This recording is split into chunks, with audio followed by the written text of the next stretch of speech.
I'm 69 years old, and only recently have I begun to understand something that followed me my entire life. For most of those years, I felt like a stranger to myself. Not in a dramatic way, not the kind you see in movies where someone suddenly realizes they've been living the wrong life. It was quieter than that, more like a vague discomfort that never completely went away. A feeling that wherever I was slightly out of place. For decades, I ignored it. I had work to do, bills to pay, people depending on me. And when you're busy surviving, you don't spend much time asking questions about who you really are. You just keep moving. Now that I'm older, now that the house is quiet most days, that feeling has come back. Only this time, I finally understand it. And the strange thing is, nothing terrible caused it. My life, from the outside, looked fine, maybe even successful. But I'll get to that. These days, I wake up early. Old habit. I sit in the kitchen with a cup of coffee and watch the light slowly come through the window. The mornings are the clearest time for thinking. No noise, no expectations, just time. And when you reach this age, time feels different. You start measuring what's left, whether you mean to or not. You remember more than you plan. That's when I started replaying things. Moments from my 20s, my 30s, my 40s. Not the big milestones people talk about, the smaller ones. Conversations, decisions that seemed ordinary at the time. And I began noticing something that had been there all along. I was always trying to be the version of myself that made sense to other people, not the one that felt natural to me. But back then, I didn't know the difference. When I was young, I believed something simple, that life had a correct path. You pick a direction, you commit, you work hard, and eventually things feel right. I grew up in a house where responsibility came before everything else. My father worked long hours. My mother believed stability was the highest form of love you could offer a family. No one talked about dreams or identity. You did what needed to be done. And I followed that idea without question. In my early 20s, I took a job at a logistics company. It wasn't exciting, but it paid regularly. I told myself that was enough. I remember the building clearly. Fluorescent lights, gray cubicles, the low hum of printers running all day. At first, I felt proud. I had a desk, a steady paycheck, people who called me reliable. That word meant something back then. Reliable.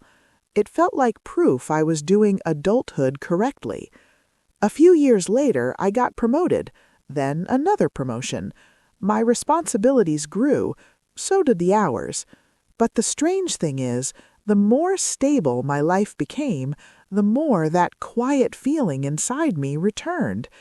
It would show up at odd moments, driving home late at night, sitting in meetings where everyone spoke in the same careful language, or standing in the bathroom mirror before work. Just a brief thought, is this really me? But I always brushed it away. Everyone feels uncertain sometimes, that's what I told myself, and life kept moving. I got married when I was 30. Her name was Claire. She was patient in ways I didn't fully appreciate at the time. Claire had this ability to notice small things about people. If someone felt uncomfortable in a room, she knew immediately. If someone needed encouragement, she was already offering it before they asked. She once told me something I didn't understand back then. We were sitting on the couch after dinner. The television was on, but neither of us was really watching. She looked at me and said quietly, "You spend a lot of time pretending you're someone else." I laughed, not because it was funny, because I didn't know what she meant. "I'm just working," I told her. "That's what people do." She nodded, but there was a sadness in her face that stayed with me longer than the conversation. Years passed. We had a daughter. Life became busier. Work demanded more of me. The company was expanding, and I was part of the management team by then. Long hours became normal. Weekends weren't always guaranteed. I told myself I was doing it for the family, for stability, for the future. That word future carried a lot of weight in those days. I missed small things, not the kind people usually remember. I was there for birthdays, school graduations, but there were other moments, the ordinary ones. My daughter once asked if I could help her build something for a science project, a small model bridge. I remember telling her I'd do it after I finished some paperwork. The paperwork took longer than I expected. By the time I came downstairs, she had already built it with Claire. It sat on the kitchen table. Simple, crooked in places, but finished. She smiled when I saw it.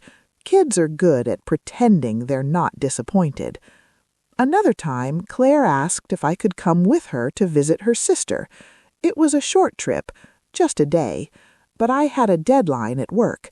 I told her we'd go next time. There's always a next time when you're younger, or at least you believe there is. The years kept stacking on top of each other. 40 came and went, then 50. My career was stable. People respected me. I had the kind of life my parents would have been proud of. But every now and then that old feeling returned, the one I used to ignore. Standing in my office after everyone else had gone home, looking out at the parking lot, asking myself quietly, why does this feel like someone else's life? Not in a tragic way, just distant, like I had stepped into a role years ago and kept playing it because stopping would confuse everyone. Claire noticed it before I did. Of course she did. She always noticed things first. One night she said something that stayed with me. "You know what makes me sad?" she asked. I told her no. "You spent a lot of time trying to be the man people expected. You never gave yourself permission to be the man you actually were." I didn't respond right away, because suddenly I understood what she meant. All those years, the promotions, the responsibilities, the version of myself I had carefully maintained, none of it had come from inside me. It came from fear. Fear of disappointing people, fear of instability, fear of not being seen as responsible. I had built a life that made sense to everyone, except me. Claire passed away the following winter, quietly, in the early morning hours. The house felt different after that, not just empty, but honest in a way it had never been before. There were no more roles to perform, no one expecting me to keep things running, just silence. That's when the memories started arriving more clearly. Not the big regrets people talk about. I didn't ruin my life. I didn't lose everything. But I realized something heavier than that. I had spent decades living slightly disconnected from myself, like a guest in my own life. I did what was expected. I showed up where I was supposed to. But somewhere along the way, I stopped asking whether it felt true.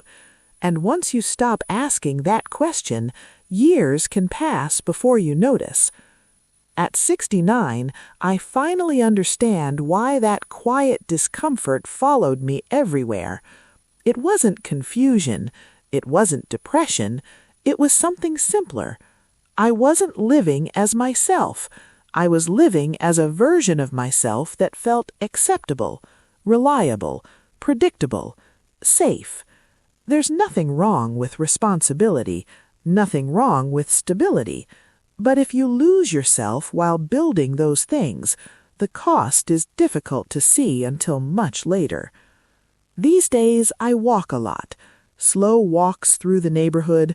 Sometimes people recognize me from my old job. They ask me how retirement is treating me. I tell them it's peaceful, and it is, but peace has a strange companion, clarity. When you finally stop moving so fast, you begin to see the shape of your life more honestly, and sometimes that honesty is heavy. There are things I wish I had done differently, conversations I wish I had taken more seriously, moments I wish I had stayed present for instead of thinking about work. But time doesn't reopen those doors. That's the quiet rule of life no one explains when you're young. You don't get to redo the ordinary days. Those are the ones that disappear first. If you're listening to this and you're younger than I am, I'm not going to tell you what to do. That's not my place. But I will share one thing I wish someone had told me when I was 30.